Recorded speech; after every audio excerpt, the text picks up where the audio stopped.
أما بعد فأعوذ بالله من الشيطان الرجيم بسم الله الرحمن الرحيم يا أيها الناس كلوا مما في الأرض حلالا طيبا ولا تتبعوا خطوات الشيطان إنه لكم عدو مبين إنما يأمركم بالسوء والفحشاء وأن تقولوا على الله ما لا تعلمون وإذا قيل لهم اتبعوا ما أنزل الله قالوا بل نتبع ما ألفينا عليه آباءنا أولو كان آباؤهم لا يعقلون شيئا ولا يهتدون صدق الله العظيم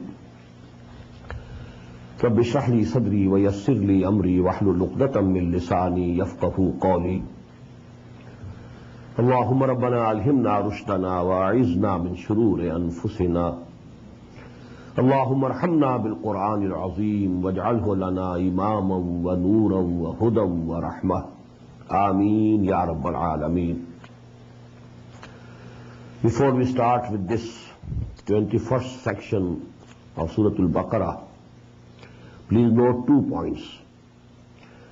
As I told you that the 4 strands of the issues which are discussed in the second part, one is regarding the Sharia, Ahkam al-Sharia. Number 2 point, that just as we find in the end, in the last part of the first section, first half of the surah, there was mention of the pagan Arabs, the idolaters, the mushrikeen of the Arabian Peninsula. In the same way, in the second half also, we find in this ruku a reference to them. And that is, just as I said that in the previous section, it's the last mention of the Ahlul Kitab, of the Jews and Christians in this Surah Al-Baqarah. In this way, in this section, this is the last reference to the pagan Arabs, to the idol-worshipping Arabs in this surah. Ya ayyuhan nas kulu mimma fil ardi halalan tayyiba. O people, O mankind, eat from whatever is in the earth which is halal, lawful, and tayyiba, and good, and refined. وَلَا تَتَّبِعُوا خُطُوَاتِ الشَّيْطَانِ. And don't follow the footsteps of shaitan. إِنَّهُ لَكُمْ عَدُوٌّ مُبِينٌ. Verily, he is for you a clear enemy. Now 2 things. كُلُوا مِمَّا فِي الْأَرْضِ حَلَالًا طَيِّبًا. Whatever is halal, permissible, eat it. Don't refrain from eating anything which is declared by Allah subhanahu wa ta'ala as permissible, as halal. Shaitan attacks human beings in 2 ways. He will persuade you to eat what is haram. And then he will give you different waswasa, different ideas about things which are halal. And he will ask you not to eat them, not to go near them. So actually keep both these things in your view. Kulu mimma fil ardi halalan tayyib. Eat whatever is halal and whatever is tayyib, whatever is good in all the earth that Allah subhanahu wa ta'ala has provided you with food. And don't follow the footsteps of shaitan. He is for you a clear enemy. Innama ya'murukum bis-su'.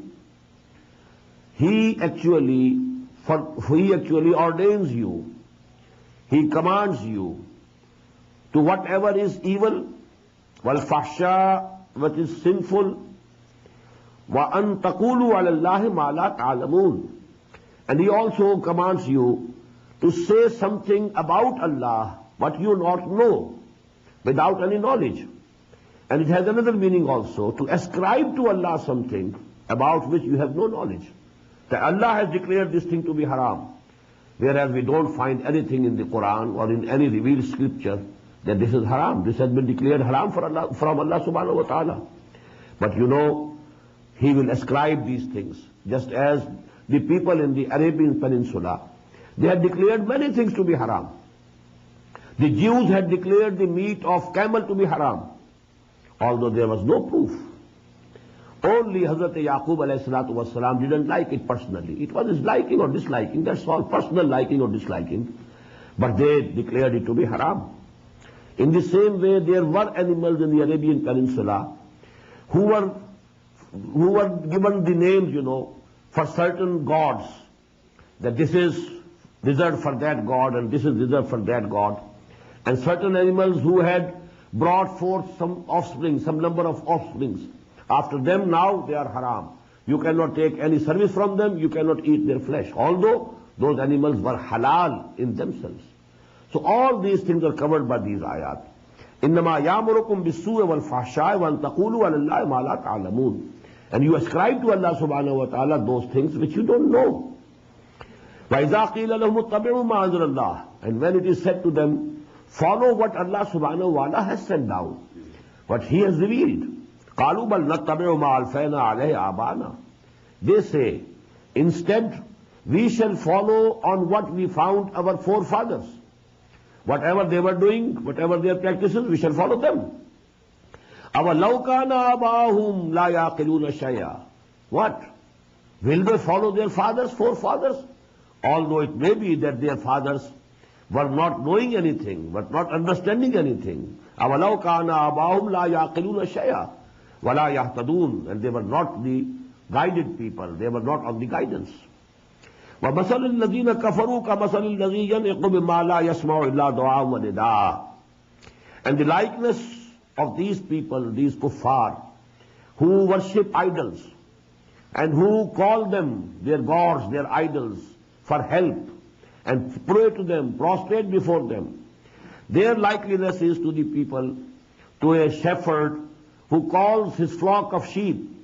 Although this flock of sheep, they understand nothing, but only that someone is crying and someone is, calling, except that. So just like animals, these idols even don't understand, don't hear, but they are calling them and they are praying to them. Summun bukmun umyun fahum la yaqilun. They hear nothing, they are dumb, they are deaf, they are blind, so they do not understand. Ya ayyuhalladhina amanu kulu min tayyibati ma razaqnakum. Again repeating. O you who believe. In the beginning it was Ya ayyuhan nas. The address was to the whole of humanity. It was in the generalized terms.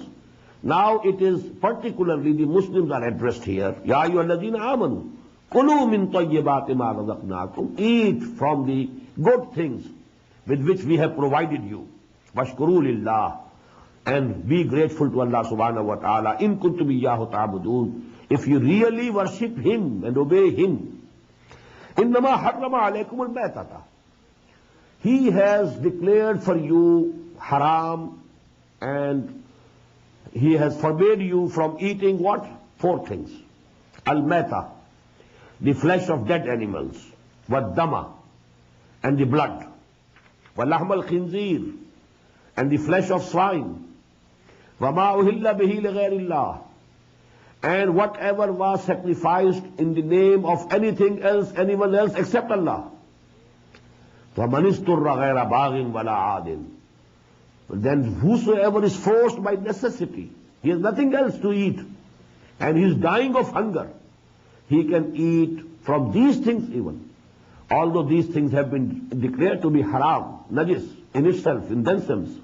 But a person who has nothing to eat, who cannot find anything more to eat, any other thing to eat, and he is going to die of hunger, he is allowed to eat from these also. فَمَنِ اسْتُرَّ غَيْرَ بَاغٍ وَلَا عَادٍ. There are 2 conditions. There must be no craving for it. You say that I am eating pork because I have no other thing to eat here. No. You are not going to die without taking pork here. Then maybe that you have some craving within your heart for this, and you are only, using it as only a lame excuse and nothing else. There should be no craving for it, no liking for it, wala adin. And only that much amount can be taken which will save you from dying, not more. فَمَنِ اسْتُرَّ غَيْرَ بَاغٍ وَلَا عَادٍ فَلَا إِثْمَ عَلَيْهِ. On such a person, if he takes some of these things which are forbidden, which are haram in themselves, there is no sin on him. Inna Allah ghafurur rahim. Verily Allah subhanahu wa ta'ala is forgiving and He is merciful. Inna alladhina yaktumuna ma anzalallahu min al-kitab. Verily those who hide and conceal what Allah subhanahu wa ta'ala has sent down from the book, in the book. وَيَشْتَرُونَ بِهِ ثَمَنًا قَلِيلًا. And they are purchasing, like accepting, in exchange, very low price. أُولَٰئِكَ مَا يَأْكُلُونَ فِي بُطُونِهِمْ إِلَّا النَّارِ. They are the people who are not eating into their stomachs and bellies except fire of hell. Although they might be eating very tasty foods, but this is actually the fire of hell, the cinders, burning cinders of hell, which they are putting in their stomachs and bellies. وَلَا يُكَلِّمُهُمُ اللَّهُ يَوْمَ الْقِيَامَةِ. Allah will not speak to them on the day of judgment, on the doomsday. وَلَا يُزَكِّيهِمْ. And He will not purify them. وَلَهُمْ عَذَابٌ أَلِيمٌ. And for them is a very painful torment. أُولَٰئِكَ الَّذِينَ اشْتَرَوُا الضَّلَالَةَ بِالْهُدَىٰ. They are the people who have purchased zalalah, error, and going astray in exchange for hidayah, hudan, in exchange for guidance. They have given up guidance, accepted zalalah. Wal azab bil maghfirah. They have exchanged azab for maghfirah. They could have maghfirah of Allah subhanahu wa ta'ala, forgiveness of Allah subhanahu wa ta'ala, but they have given it up and they have chosen the punishment and the torment of Allah subhanahu wa ta'ala. فَمَا أَصْبَرَهُمْ عَلَى النَّارِ. How bold they are for the fire of hell. ذَلِكَ بِأَنَّ اللَّهَ نَزَلَ الْكِتَابَ بِالْحَقِّ. And this is because Allah subhanahu wa ta'ala sent down His book with haqq, with whole truth, the total truth. وَإِنَّ الَّذِينَ اخْتَلَفُوا فِي الْكِتَابِ لَفِي شِقَاقٍ بَعِيدٍ. And verily, surely those who are making differences concerning this book, who are differing concerning this book, they are in a very far away enmity, shiqaqin ba'id. They have gone far away in enmity and arrogance. Now comes a very big ayah of the Quran and a very grand ayah. It gives us a very comprehensive view of what is the virtue, what's the concept of virtue and goodness in Islam. لَيْسَ الْبِرَّ أَن تُوَلُّوا وُجُوهَكُمْ قِبَلَ الْمَشْرِقِ وَالْمَغْرِبِ. It's not all charity, all good, that you turn your faces towards the east and west. The same subject, you know. There are two full sections of the Quran, of this Surah Al-Baqarah, which discuss directly the issue of the changing of the direction of the Qibla. But two sections before we found the beginning. لِلَّهِ الْمَشْرِقُ وَالْمَغْرِبُ فَأَيْنَمَا تُوَلُّوا فَثَمَّ وَجْهُ اللَّهِ. And two sections later, we are again having the mention of the same issue. Don't think that this is all virtue and this is most important. You have attached, out of proportion importance to this issue. لَيْسَ الْبِرَّ أَن تُوَلُّوا وُجُوهَكُمْ قِبَلَ الْمَشْرِقِ وَالْمَغْرِبِ. The real charity, real good, real virtue is not that you turn your faces towards the east or west. وَلَكِنَّ الْبِرَّ. But actually charity and virtue is the virtue of a person. مَنْ آمَنَ بِاللَّهِ وَالْيَوْمِ الْآخِرِ وَالْمَلَائِكَةِ وَالْكِتَابِ وَالنَّبِيِّينَ. The first precondition of virtue and goodness and all good is to have faith in Allah, who has belief and faith in Allah, وَالْيَوْمِ الْآخِرِ, and the last day, وَالْمَلَائِكَةِ, and the angels, وَالْكِتَابِ, and the books, وَالنَّبِيِّينَ, and the prophets. And number two, what is the manifestation, practical manifestation of this iman? Number one, وَآتَ الْمَالَ عَلَى حُبِّهِ ذَوِي الْقُرْبَى وَالْيَتَامَى وَالْمَسَاكِينَ وَابْنَ السَّبِيلِ وَالسَّائِلِينَ وَفِي الرِّقَابِ. They give away their own belongings, their own wealth, although they themselves love it, in spite of their love for it. This mal, this wealth is definitely dear to their hearts. But despite this love for them, for this property and wealth, they spend it. And they spend it for whom? Zawil Qurba, close in relationship. Wal Yatama, and the orphans. Wal Masakin, and the poor. Wabna Sabil, and the wayfarer. Wasailin, and the beggars. Wafil Riqab, and in releasing the people from the bondage of slavery and maybe also of debt. وَابْنَ السَّبِيلَ وَالسَّائِلِينَ وَفِي الرِّقَابِ وَأَقَامَ الصَّلَاةِ. Second practical manifestation, and he established the regular prayers. وَآتَ الزَّكَاةِ, and he paid the charity, the regular charity, the compulsory charity. And number four, وَالْمُوفُونَ بِعَهْدِهِمْ إِذَا عَهَدُوا. and those who fulfill their words and promises and contracts when they have made any contract, any promise. And number 5 and last but not the least, rather we should say the most important, وَالصَّابِرِينَ فِي الْبَأْسَاءِ وَالضَّرَّاءِ وَحِينَ الْبَأْسِ. Those who show perseverance and patience in distress and affliction, and at the time of conflict and war, and they are steadfast, they are perseverance, they show patience, and they are ready to risk everything for the cause of Allah subhanahu wa ta'ala. أُولَٰئِكَ الَّذِينَ صَدَقُوا وَأُولَٰئِكَ هُمُ الْمُتَّقُونَ. They are the people who are really truthful, and they are the people who are really pious, who are really God-fearing. Now this is, as you have seen, this ayah, the name of this ayah can be Ayatul Bir, the ayah which gives us a comprehensive view of what is bir, what is virtue, what is charity. And this gives us a full character picture of a person. Because the goodness or iman, real faith, it permeates the whole personality of a person. The whole personality is changed. If there is real iman in the heart, وَلَكِنَّ الْبِرَّ مَنْ آمَنَ بِاللَّهِ وَالْيَوْمِ الْآخِرِ وَالْمَلَائِكَةِ وَالْكِتَابِ وَالنَّبِيِّينَ. That real iman in the heart will change and transform the whole character, the whole personality of a man. And that has been described in 5 terms. Number 1, that he gives away his wealth, although it is dear to him, for the needy, the poor, the orphans, and so on. Number 2, established prayer, pays the regular zakat, and he fulfills the promises that he makes, the contracts. Whatever he has given word, he sticks to them. And finally, then he is steadfast in the struggle between evil and good.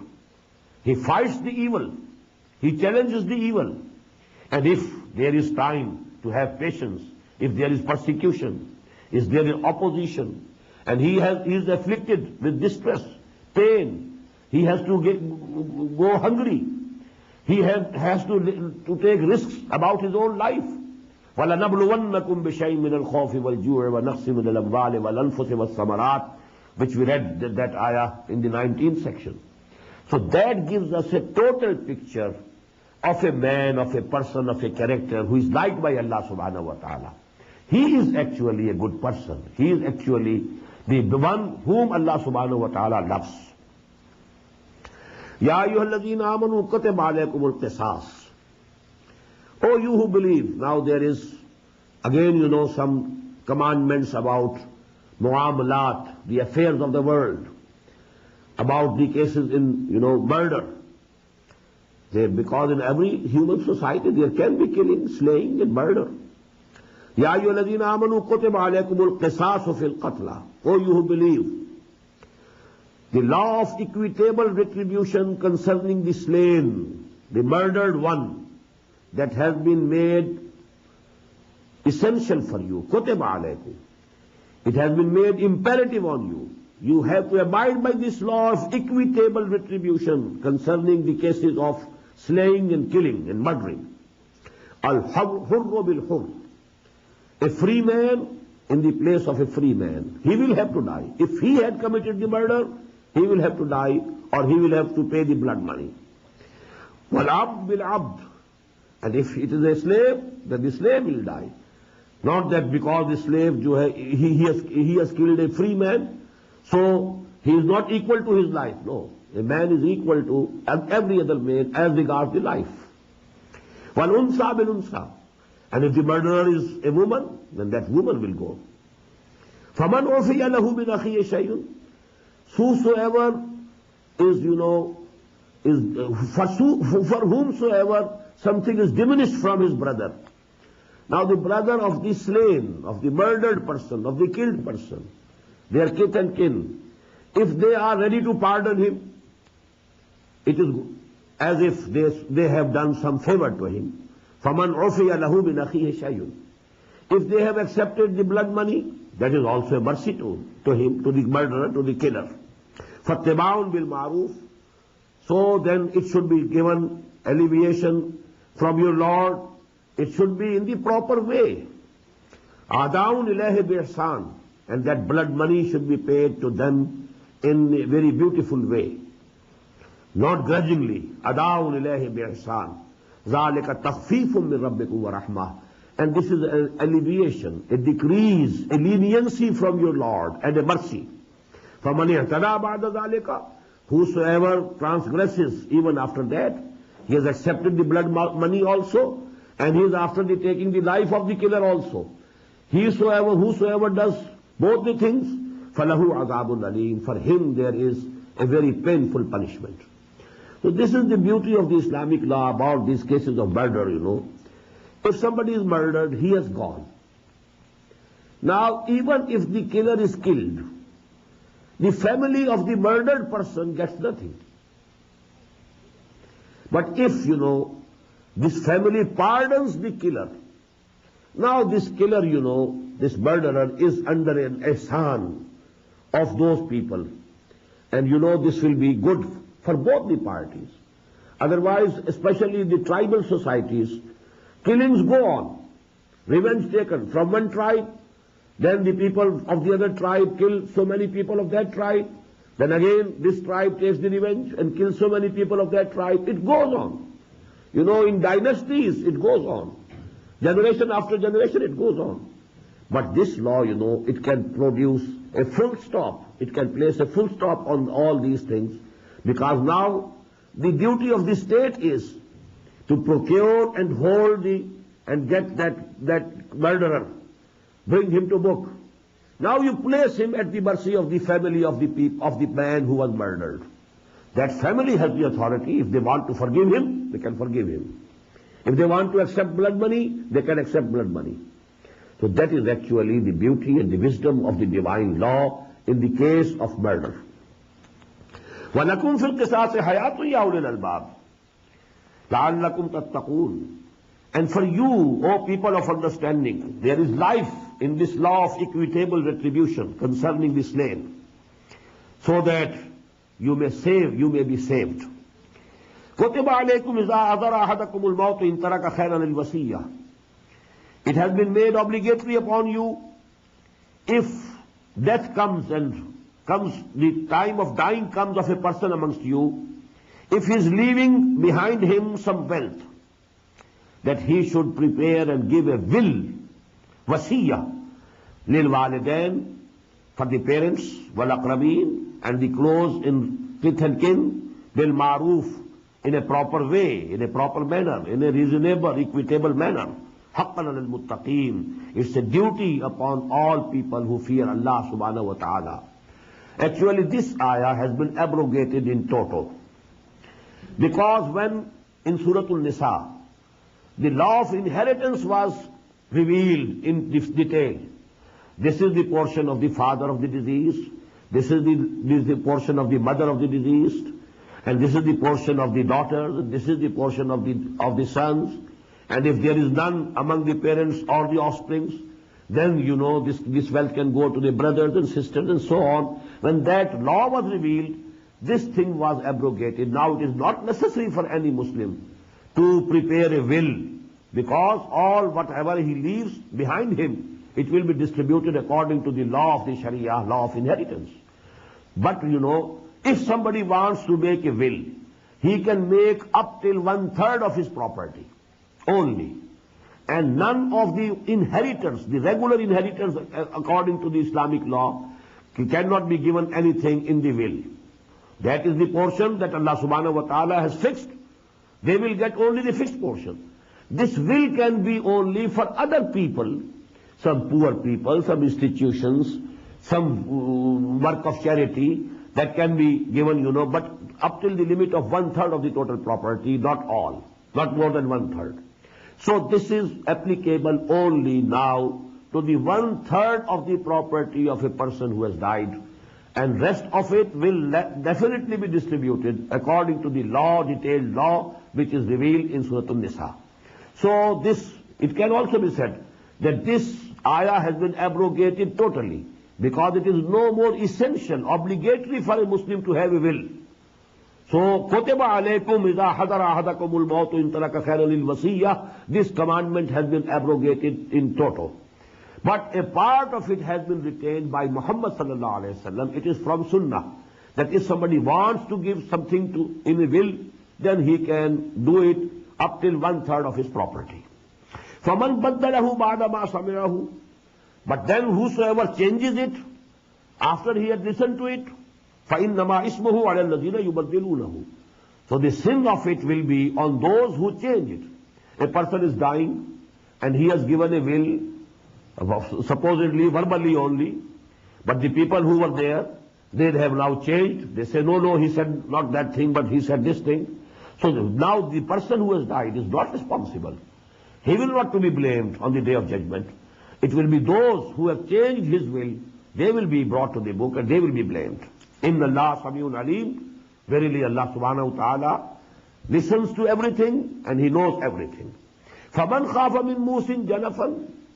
Whosoever fears that the deceased person, the person who has died and who has given a will, janafan aw isman, he has done some injustice in his will, or he has done some wrongdoing.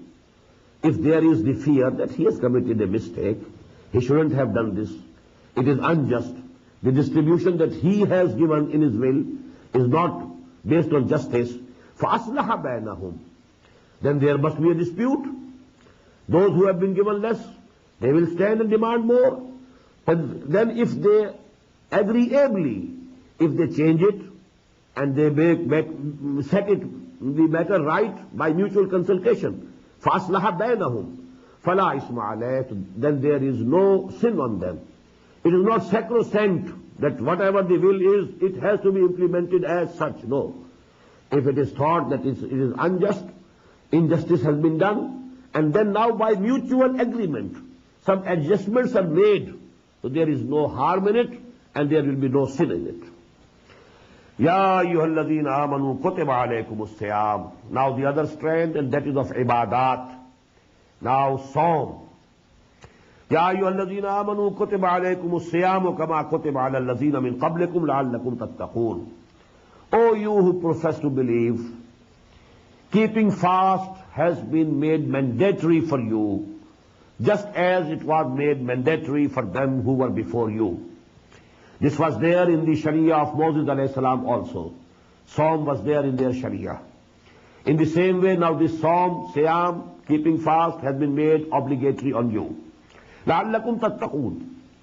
So that you have real taqwa.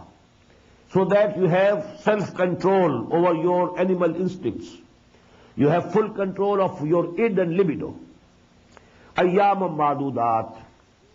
As I told you, I think that these two ayat, they concern the first commandment that was given by Muhammad sallallahu alaihi wasallam to the people after Hijrah, that every Muslim should keep 3 fasts every month, because the Arabs were not accustomed to fasting. So they were gradually accustomed to it in a manner that every month, now you see, the month could be December, when fasting is easy. The month could be July or August or May, when the fasting is very difficult. So 3 days every month, it becomes very easy. Different weathers, different seasons, and only 3 days. But when it is full month, it's not a simple case. It's definitely something very hard. So first order was for 3 days, 13th, 14th, 15th of every lunar month. That was the commandment. That is why the words are used, ayyamam ma'dudat. They are a few days. 30 days are not few days. 30 days are quite a big number. Ayyamam ma'dudat, only a few days, 3 days. Faman kana minkum marizan. And regarding these 3 days also, there are 2 concessions. Concession number 1, whosoever may be from amongst you ill, sick, or ala safarin, or on some travel, فَعِدَّةٌ مِّنْ أَيَّامٍ أُخَرَ. He can complete that number in other days. 3 days, he can keep the fast in that month on any other 3 days. Number 2, وَعَلَى الَّذِينَ يُطِيقُونَهُ.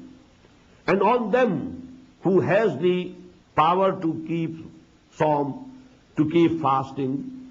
They are not ill, they are not sick, they are not on traveling, and then they don't want to keep fast. Fidyatun ta'amu miskeen. There is a redemption for them, that they should feed one poor person. فَمَنْ تَتَوَّعَ خَيْرًا فَهُوَ خَيْرٌ لَهُ. And whosoever voluntarily does more good, well, it is good for him. If he feeds 2 or 3 or 10 or 20, well, he will get the reward on the day of judgment. If someone keeps the fast also, and also is feeding the hungry, well, he is doing it voluntarily. So there is no limit to the voluntary good deeds that a man can perform. وَأَن تَصُومُوا خَيْرٌ لَكُمْ. Now this is the persuasion. Don't avail of this number 2 concession. There is the concession, but don't avail of it.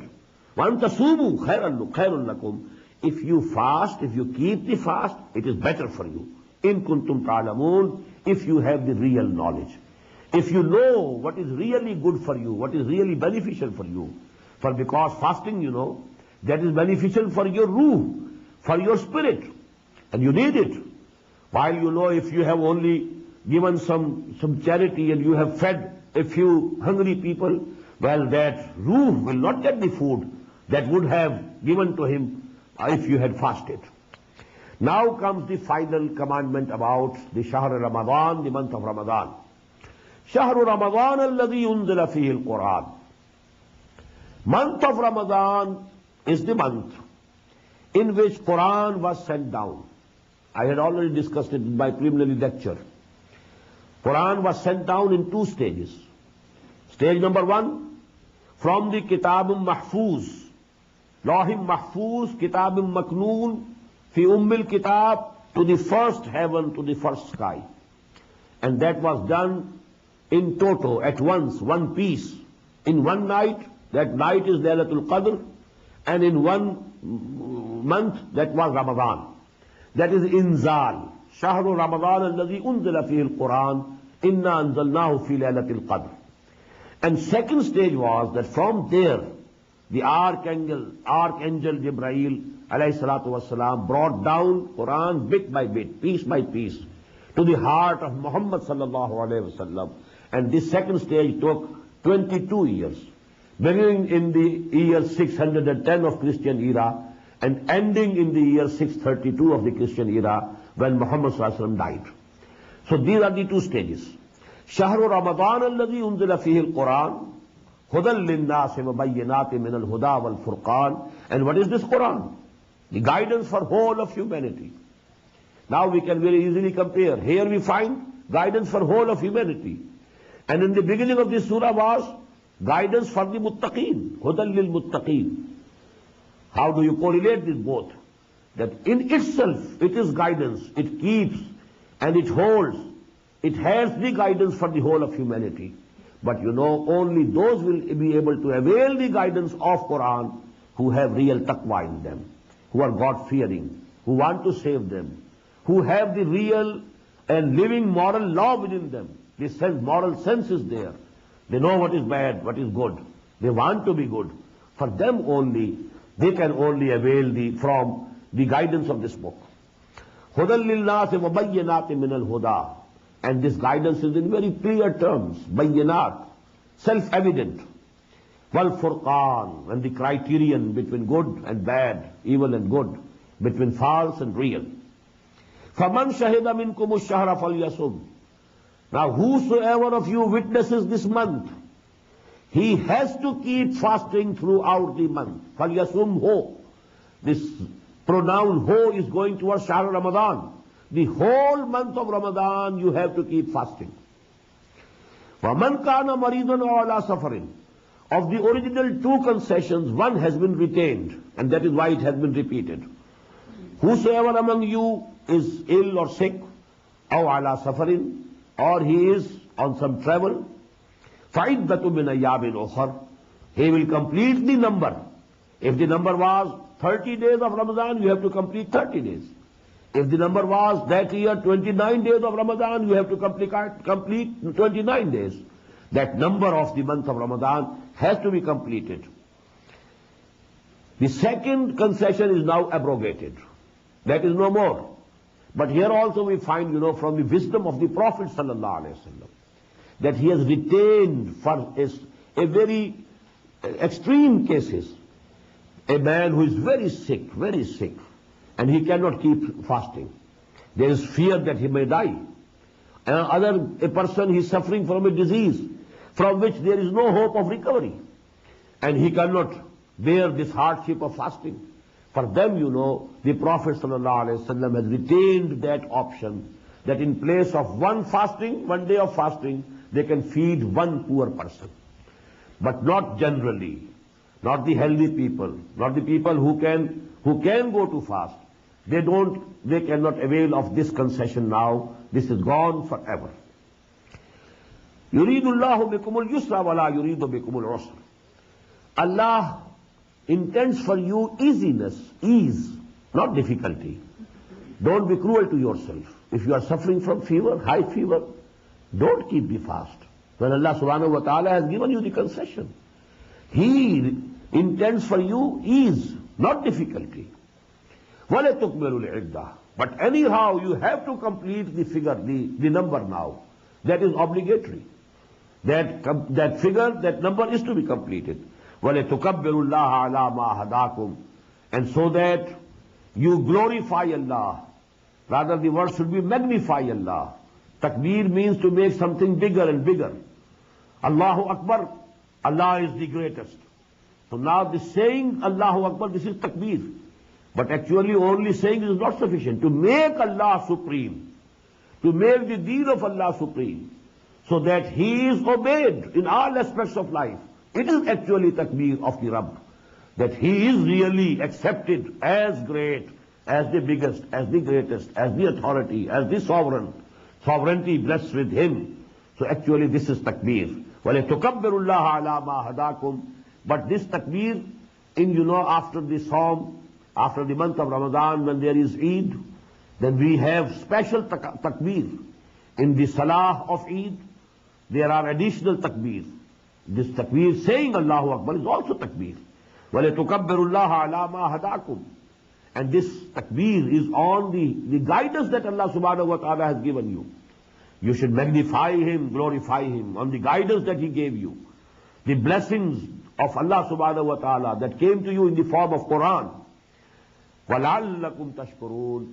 And so that you can really be grateful to Allah subhanahu wa ta'ala. Now this has a very deep meaning. As I told you, man is composed of two constituent parts. The animal existence, the material existence, and the spiritual existence. Both are self-sufficient and independent, joined together. The tendencies of both are different, rather opposite to each other. One has come from this earth, from the clay of the earth, from the crust of the earth. The other has come from Allah subhanahu wa ta'ala. يَسَأَلُونَكَ عَنِ الرُّوحِ قُلِ الرُّوحُ مِنْ أَمْرِ رَبِّي. Our animal being, the source is this earth. And everything that we need for this animal being, for its feeding, for its requirements, all things come from there, from the earth. The food is coming from there. Everything which rejuvenates this body, this animal existence, coming from the earth. And now for this ruh, something that comes from Him, from whom the ruh has come. That is the only thing that can give him the strength, the real life, the vigor. This ruh needs, feeding. And the food of this ruh and this spirit is the word of Allah subhanahu wa ta'ala. Because it is in itself manifestation of the word of kun fayakun. Every ruh of ours is a word of kun from Allah subhanahu wa ta'ala. And its strength will be strengthened, it will be revived, it will be rejuvenated, it will be revitalized by the word of Allah subhanahu wa ta'ala, by Quran. And that is what we are doing. Keeping the fast during the day, and during the night we are awake with this Quran.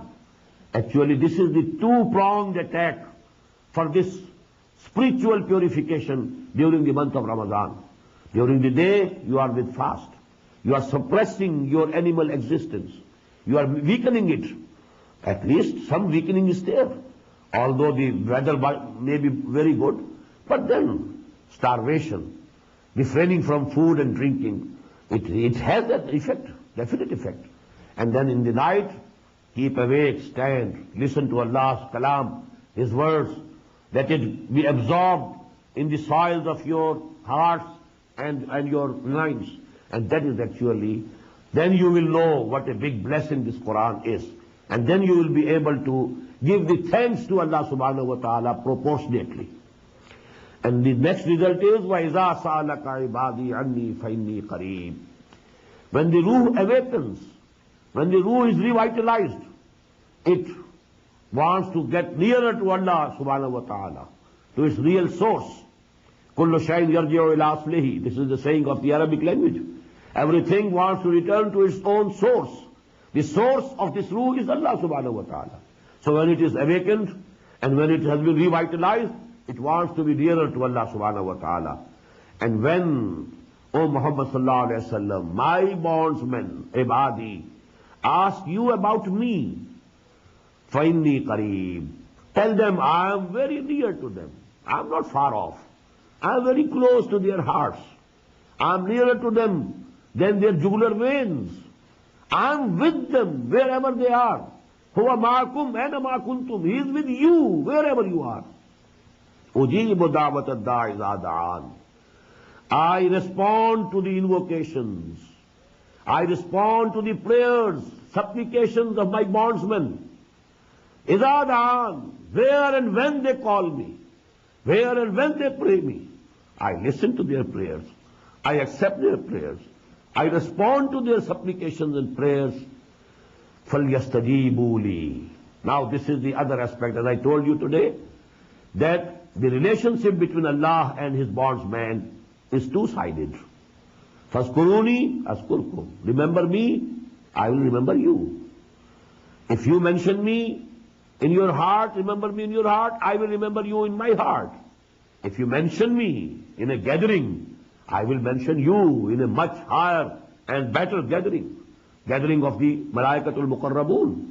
I will mention my bondsman, my such and such bondsman is mentioning me, he is remembering me, he is preaching my word, he is teaching and conveying my message. So I will be mentioning him. In the same way here, if you want that I should listen to your prayers, if you want that I should accept your prayers, if you want that I should grant your requests, you should also listen to me. You should also hearken to me. You should also respond to me. You should also accept my commands. فَلْيَسْتَجِيبُوا لِي وَلْيُؤْمِنُوا بِي. So they should also listen to me. They should also respond to me. They should also have faith in me. وَلْيُؤْمِنُوا بِي لَعَلَّهُمْ يَرْشُدُونَ. So that they are led aright and they go straight to the final destination when Allah subhanahu wa ta'ala will be pleased with them. رَضِيَ اللَّهُ عَنْهُمْ وَرَضُوا عَنْهُ. There will be a mutual pleasure of both. Allah will be pleased with them and they will be pleased with Allah subhanahu wa ta'ala. Again, the two-sided bilateral relationship. رَضِيَ اللَّهُ عَنْهُمْ وَرَضُوا عَنْهُ. Now this ayah has another aspect of importance, and that is that this is the biggest Magna Carta of the rights of human beings that was given to humanity 1400 years ago. Otherwise, human beings were at the mercy of people who said to them, well, we are intermediaries between you and Allah and your God. You have to please us before you can place your applications and your prayers and your wishes and your requests to Allah, to your God. All the peers, all the pandits, all the pujaris, this is P. Everywhere you will find this word, peer, pandit, pujari, parohat, pope. All it's from P. And they have been exploiting humanity. Actually, this is the biggest exploitation. One exploitation was in the economic field through the landlords, through the feudals, through the kings. They are extracting taxes from the people. People are working hard in the fields, but when it is harvested, the lion's share is taken by the landlord or the feudal, the lord, and the biggest part goes to the king. So these were the two exploitations, the political exploitation of man and the religious exploitation of man. You have to present here something. That is why in that, temple of Somnath, the amount of wealth, gold, that was gathered over there. Where from did it come? From people who had, some applications, some wishes. They wanted to pray to their gods, and they had to please, the custodians of that temple first. So that was actually, and Allah subhanahu wa ta'ala has freed us. पीराने कलीसा को कलीसा से उठा दो, क्यों खालिक व मखलूक में हाइल रहे पर्दे? There shouldn't be any distances between the creator and the created. They can communicate directly. You can communicate with me wherever you like. It's only you don't want to communicate with me because you have a guilty conscience, because you are earning haram, you are eating haram. You don't have the face to face Allah subhanahu wa ta'ala. You don't have the tongue to talk to Him because everybody knows what He is. He knows what I am. Therefore He wants, some other ways, by hook or crook. You please some peer and you place something on the grave of some big waliullah, and then all your wishes will be granted. So that is actually a very cunning way of exploitation that has been given an end by this ayah. وَإِذَا سَأَلَكَ عِبَادِي عَنِّي فَإِنِّي قَرِيبٌ أُجِيبُ دَعْوَةَ الدَّاعِ إِذَا دَعَانِ. You need not go anywhere to call me. You need not please anybody to call me, to be able to communicate with me. Only whenever you like, but with sincerity. Make a firm resolve. I will respond to Allah's call. I will listen to Him. I will obey Him. I will act according to His commandments, and then talk to Him. He will listen to you. He will grant your requests. وَإِذَا سَأَلَكَ عِبَادِي عَنِّي فَإِنِّي قَرِيبٌ أُجِيبُ دَعْوَةَ الدَّاعِ إِذَا دَعَانِ فَلْيَسْتَجِيبُوا لِي. The second part of this covenant should be also fulfilled. They also should listen to me, hearken to me, and they also should respond to me, and they also should have real faith in me, لَعَلَّهُمْ يَرْشُدُونَ, so that they reach the final destination of success. أُحِلَّ لَكُمْ لَيْلَةَ الصِّيَامِ الرَّفَثُ إِلَىٰ نِسَائِكُمْ. Now this very lengthy ayah, it gives final rules and regulations about the fasting in Islam. Because previously in the former Muslim Ummah, there was no sehri, no eating or drinking after you said your night prayer. For example, after Isha, no eating, nothing of the sort, till the next Maghrib, when night starts again.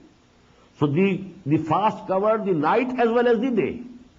Only for a little time between Maghrib and Isha you could eat and drink and nothing else. Here, this now fasting has been reduced to only the daytime, from the dawn to the sunset. So this is then there was no sexual intercourse also permitted during the fasting, because the night was also included in the fast. So there could be no sexual intercourse between the husband and the wife. So these things were there in as practices among the Jews. And the Muslims of Medina, they were seeing that the Psalm in the Jews has these additional limitations. So they thought that they are included in Islamic laws also. Although there was no mention of it before in the Quran, either to the contrary or confirming those regulations. But some people thought that it is not lawful, it is not permissible to have sexual intercourse with their wives. But still, they were doing it. So in a way, they were betraying themselves. They were doing khiyanah with their own selves. So Allah subhanahu wa ta'ala has mentioned it first in this ayah, and then, given the final rules, that this is the difference between the Psalm of Islam and the Psalm of the Jews of the previous Ummah. أُحِلَّ لَكُمْ لَيْلَةَ الصِّيَامِ الرَّفَثُ إِلَىٰ نِسَائِكُمْ. It has been declared lawful for you to have sexual contact with your wives during the nights of the fasting. The fasting is for the day, not for the night. هُنَّ لِبَاسٌ لَكُمْ وَأَنْتُمْ لِبَاسٌ لَهُنَّ. They are like a covering, because just as the dress, they are like dress to you, and you are like dress to them. This dress covers our body. So actually the intimacy between the dress and the body, So that has been referred to by this simile. They are like dress to you, and you are like the dress to them. Hunna libasul lakum wa antum libasul lahunna. So this close affinity and proximity. Alim Allahu annakum kuntum takhtaruna anfusakum. It's in the knowledge of Allah subhanahu wa ta'ala that you were committing khiyanah with yourselves. You were betraying yourselves. You thought that this sexual intercourse is contrary to this psalm, and still you were doing it. Only a few might have been doing it, but Allah subhanahu wa ta'ala, mentions it, because with reference to that, He is now giving the final rules about this psalm in Islam. Fataba alaykum. So Allah subhanahu wa ta'ala has accepted your tawbah. He has relented towards you. He is lenient towards you. Wa'afa ankum, and He has forgiven you. You have done a mistake, committed a mistake, you shouldn't have done this. Although you didn't know it for sure that it is haram. But you thought that it is haram, and still you are doing it. So actually you are betraying yourself. You are doing khiyana, dishonesty with your own self. Now Allah subhanahu wa ta'ala has relented towards you, and He has accepted your tawbah, and He has forgiven you. فَالْآنَ بَاشِرُوهُنَّ. Now you can have contact with them. وَابْتَغُوا مَا كَتَبَ اللَّهُ لَكُمْ. And now you try to get what Allah subhanahu wa ta'ala has ordained for you. Now this sexual intercourse, the result is offspring, the result is taskeen, لِتَسْكَنُوا إِلَيْهَا. Everything that is contained in it. Allah subhanahu wa ta'ala has not gone into details. But whatever Allah subhanahu wa ta'ala has ordained for you in this contact between the spouses, you can get it, you can have it. وَابْتَغُوا مَا كَتَبَ اللَّهُ لَكُمْ فَالْآنَ بَاشَرُوهُنَّ وَابْتَغُوا مَا كَتَبَ اللَّهُ لَكُمْ وَكُلُوا وَاشْرَبُوا حَتَّى يَتَبَيَّنَ لَكُمُ الْخَيْطُ الْأَبْيَضُ مِنَ الْخَيْطِ الْأَسْوَدِ مِنَ الْفَجْرِ. And you can keep on eating and drinking till the white thread of the morning of the dawn becomes evident to you from the black thread of the night. This is again, an expression for the dawn, when that whiteness appeared on the horizon. It's like a thread which is separating darkness from this thread, it is separating the horizon. When the white thread of حَتَّى يَتَبَيَّنَ الْخَيْطُ الْأَبْيَضُ مِنَ الْخَيْطِ الْأَسْوَدِ مِنَ الْفَجْرِ. White thread of the dawn becomes evident to you from the black thread of the night. ثُمَّ أَتِمُّ الصِّيَامَ إِلَى اللَّيْلِ. Now when dawn has appeared, stop eating, stop drinking. Now till the sun setting, till the coming of the night, you have to complete this psalm. Now all the restrictions are there. No eating, no drinking, no sexual contact, nothing of the sort. All things prohibited. وَلَا تُبَاشِرُوهُنَّ وَأَنْتُمْ عَاكِفُونَ فِي الْمَسَاجِدِ. An additional limitation. And that is when you are mu'takif. What is i'tikaf? To confine yourself to the limits of a masjid, an area, but not the whole of masjid, where really prayers are held. Because there are additional things, amenities, they are not included in the definition of masjid. Masjid is only the place where people really bow and prostrate and where they offer their prayers. So you restrict yourself, cut off from the other worldly, your routine activities, and now you are absolutely with Allah subhanahu wa ta'ala, remembering Him, praying Him, reading Quran, doing whatever He has commanded to do. So all these things you can do. But you can't go out of these limits of the mosque, except when there is real need. If you have to respond to the call of the nature, you can go to the bathroom, the washroom, that's all. But otherwise, you cannot go out. So when you are mu'takif in the masajid, وَأَنْتُمْ عَاكِفُونَ فِي الْمَسَاجِدِ, then you cannot have any sexual contact with your wives, even during the nights of the psalm. These are for the 10 days, the masnoon i'tikaf, the last 10 days. After the night of the 21st begins, this is the beginning of i'tikaf, masnoon i'tikaf. Nafil i'tikaf, voluntary i'tikaf can be for smaller period, can be at any time, during any month, any day. But this masnoon i'tikaf, which was the practice of the Prophet sallallahu alaihi wasallam, it is last 10 days of every month of Ramadan. وَأَنْتُمْ عَاكِفُونَ فِي الْمَسَاجِدِ تِلْكَ حُدُودُ اللَّهِ. These are the limitations laid down by Allah subhanahu wa ta'ala. فَلَا تَقْرَبُوهَا. Very beautiful. Don't go near them. At certain places in Quran there is لَا تَعْتَدُوهَا. Don't transgress the limits of Allah subhanahu wa ta'ala. Transgressing, you go out from the limits, it's something else. Don't go near them. Keep at a safe distance.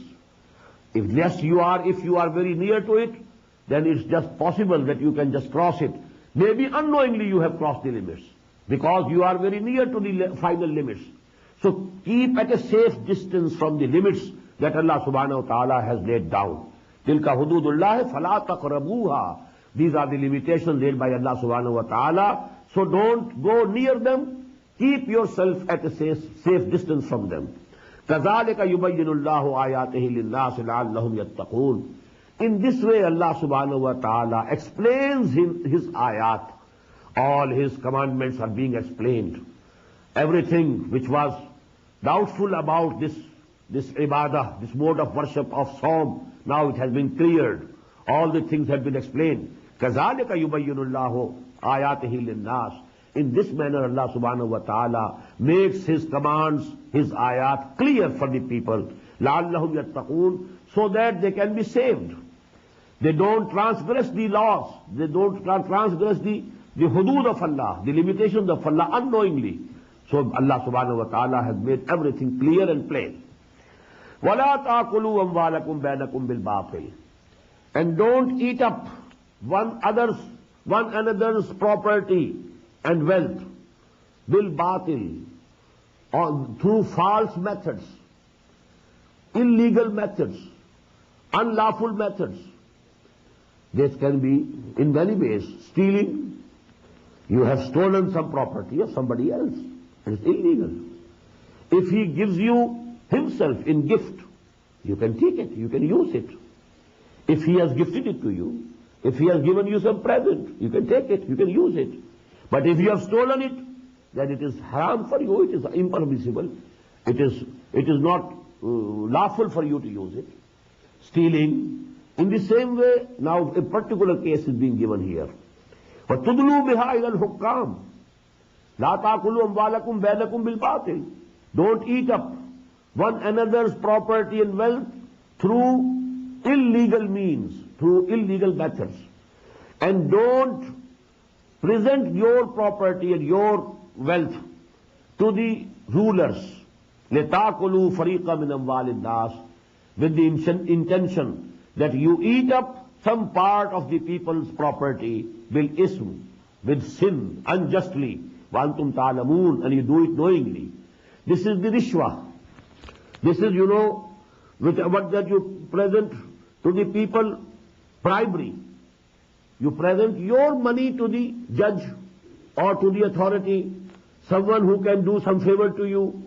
Whatever favor he is doing to you, if he is a government official, it is at the cost of the interest of the government. And if there is some dispute, some case in the court of a judge, and you have pleased that judge through bribery, well, he will do you favor and he will do wrong to the other party.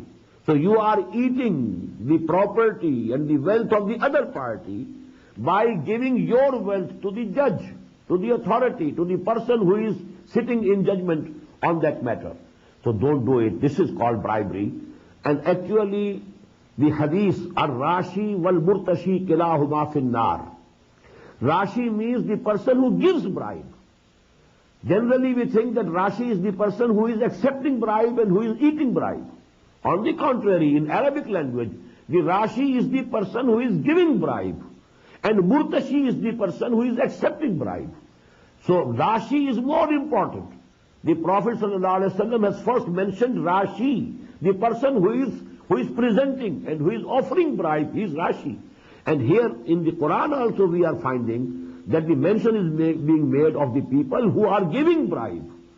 Now, tudlu biha ilal hukam. Don't give your mal, your property, your wealth to the rulers in order that you may eat up and you may usurp the property or wealth of other people bil ism, unjustly, and antum ta'lamoon, and you might be knowing it, willfully doing it, then it is haram for you. Now what is the logical relationship of this ayah with this section? This section started with taqwa. كُتِبَ عَلَيْكُمُ الصِّيَامُ كَمَا كُتِبَ عَلَى الَّذِينَ مِنْ قَبْلِكُمْ لَعَلَّكُمْ تَتَّقُونَ. What is the criterion for taqwa? The criterion for taqwa is, if you are eating halal, you are muttaqi. If you are eating haram, you are not muttaqi. You may be very pious apparently. You may be worshipping, not 5 prayers a day, but 10 prayers a day. But if you are eating haram, you are not at all muttaqi. The real criterion of taqwa is that you must eat and you must earn through halal means and not through haram means. Barakallahu li wa lakum fil Qur'an al-Azim wa nafa'ani wa iyyakum bil ayati wa dhikr al-hakim.